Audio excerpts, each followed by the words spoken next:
The chances are that if you wore Air Jordans in the last 20, 30 years, the man responsible for that is Larry Miller. Thank you so much for joining us. Well, I would say Michael Jordan, but I played a little part. You played a little part. Well, tell the people who may not know how little a part you played. Well, I work for Nike. I'm at Nike right now still, and my title now is chairman of the advisory board for the Jordan brand. But for many years, I was the president of the Jordan brand and actually helped kind of start Jordan as a separate brand inside of Nike. Ran it for 10 years, kind of helped to get it going. I went to the Portland Trailblazers for 5 years. I was president of the Portland Trailblazers, and I came back to Nike to run the Jordan brand again in 2012. And then about 3 or 4 years ago, I moved into the role of chairman. So it's been an incredible ride for me being a part of this incredible phenomenon that is Jordan. When we talk about this incredible phenomenon that is Jordan, and we talk about unraveling George, what role does George Raveling have in your life? So George has been someone that's been a friend and a mentor to me since I came to Nike. When I first came to Nike, George was somebody who embraced me, who showed me the ins and outs, who was there if I needed to run something by or bounce something off. He was always a person that was there as a mentor. Always was one of George to me. I wouldn't consider George a coach. I consider George a teacher because he's constantly teaching not just his players, but anybody and everybody that he knows. We used to talk about the information that he would send out, but every week you get a stack of articles and all kinds of information that George would just send out to everybody that he thought could use it and that he wanted to share that information with. So he's somebody that I look up to, respect, and like I said, has been an incredible mentor for me. We're here at the Martha's Vineyard African American Film Festival, and branding is a big part of how you kind of climb up in the world as a creative. You got to figure out a brand.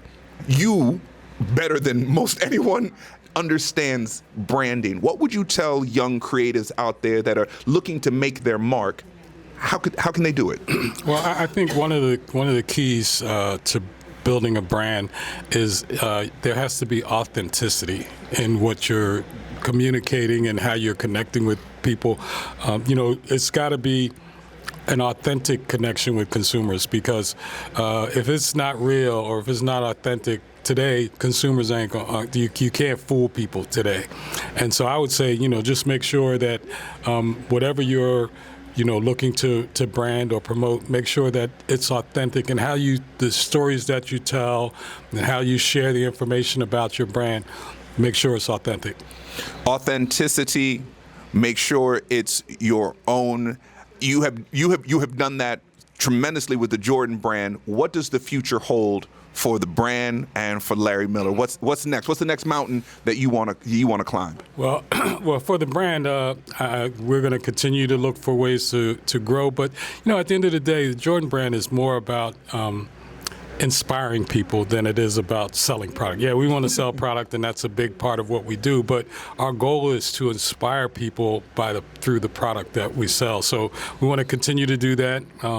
There are a lot of areas of opportunity out there for us. I think the women's business is an incredible opportunity for us. Continuing to grow outside of the U.S. is a great, and to continue to make sure that people understand that Jordan, even though right now we're lifestyle, we're culture, but we're grounded in sport.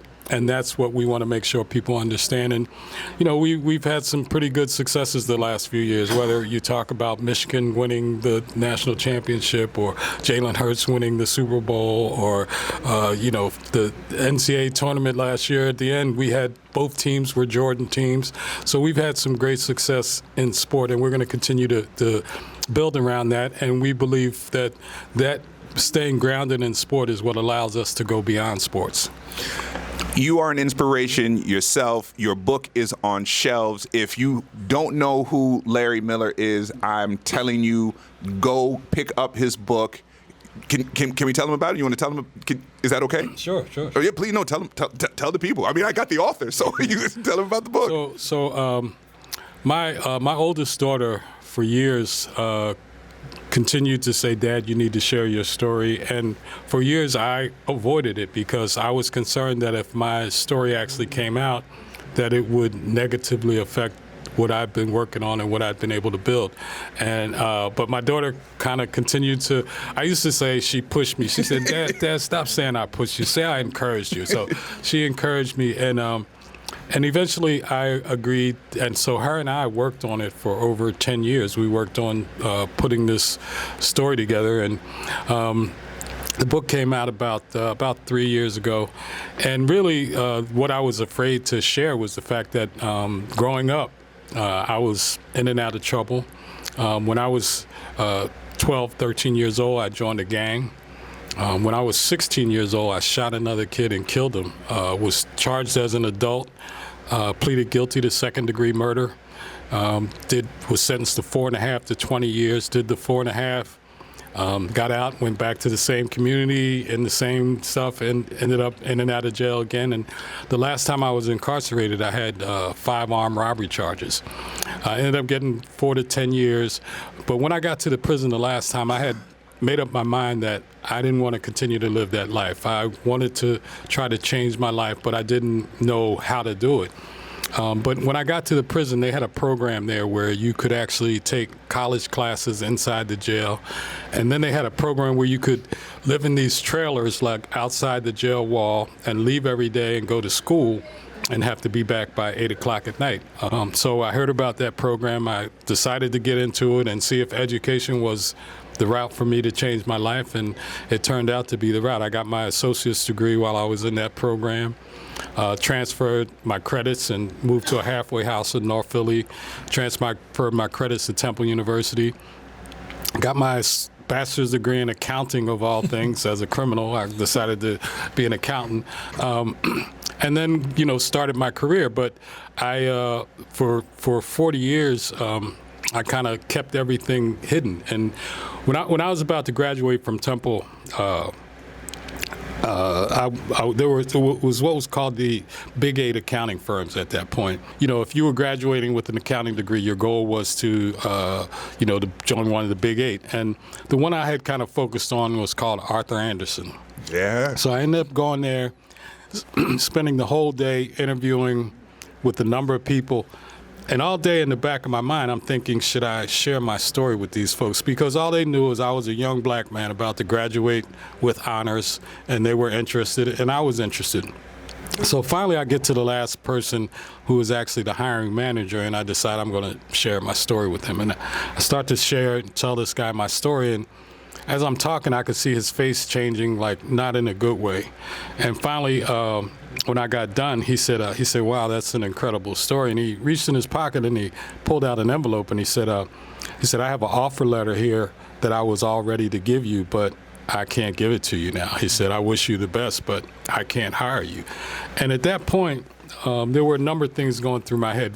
First thought was, this has been a waste of time. Me trying to build a career, trying to do something other than what I've been doing on my, for the last few years, is a waste of time and money for me, because they're never going to let someone with my record build a career and become a professional. And that was my first instinct. And then I was like, but I'm not going to give up now. I'm going to continue to push forward. But I'm never going to share this again. I won't deny it if it comes up. I won't lie about it, but I'm not going to share the information. And that's how I built my career. And people that I'm close to, people that are family to me, had no clue about my background. And so it was a pretty big challenge for me to be willing to share it, but I did, and I'm glad I did. Took a major burden off of my shoulders, walking around concerned all the time whether, this was going to come out.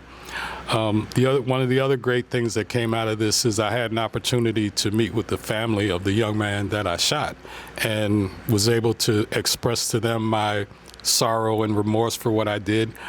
And each one of them spoke about how it affected them. But at the end of each one of them speaking, they said, "But I forgive you." And that meant more to me than anything else that's come out of this whole journey as far as sharing my story, because, over the years, I've tried to forgive myself for senselessly taking the life of a young black man. To me, that was, something that I regret every day and think about every day. And to have the family be willing to forgive me for what I did, really has made a major difference. I mean, I was 16 years old, I was drunk, I was angry, and I did something that I regret every single day of my life. But to, have the family be willing to forgive me, that was major for me. As you turned a mess into a message, you are the embodiment of perseverance and inspiration. So the brand that you helped build and take global, we can see where it got its roots from. Thank you so much for joining us, Larry Miller. Thank you for having me.